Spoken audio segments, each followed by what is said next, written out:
We've got Hal Charnley, the President and CEO of NetClarity Inc. I'm really curious, Hal, right off the top, what do you see as some of the bad guy trends out there in terms of security issues, and how is NetClarity addressing some of those issues?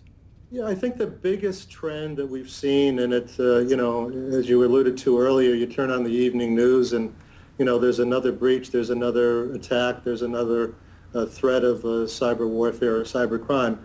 But the biggest thing that we've seen is that the focus of the bad guys has really changed from looking at the Fortune 1000 and large government organizations to really focusing on the small and medium-sized businesses.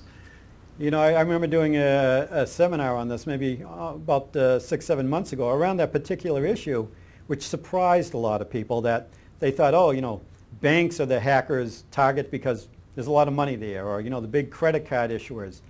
And, what we found out was that, well, yeah, they're a target, but they've also spent millions of dollars around security, hired huge staffs, whereas, right, the pizza guy, the gas station, the local restaurant haven't invested in it, so they become a very attractive targets for hacking.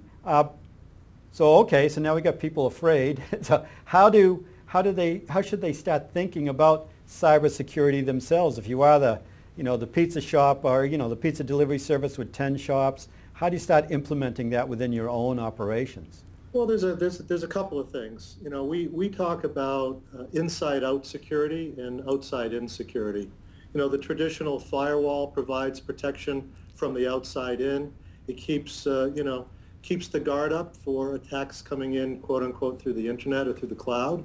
What we do is we deal with threats that are originating inside that firewall. Those threats could be an employee who's authorized to get on that network and just came back from a customer site, a salesperson, for example, that has an infected laptop with zero-day malware. They plug that onto your corporate network and it infects the rest of the network and compromises that business.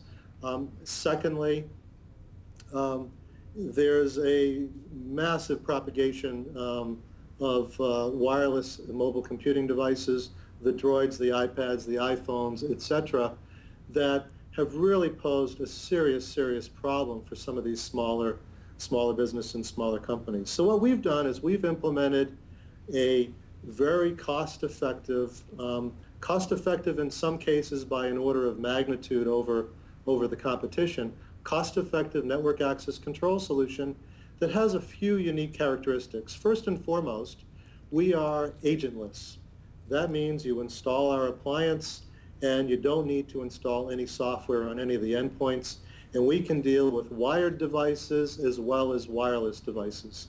We fingerprint those devices. We understand what type of hardware it is, what the operating system is, what the vulnerabilities and exposures are, and we either allow that device on the network or we don't, based upon a set of rules which are implemented by the IT manager.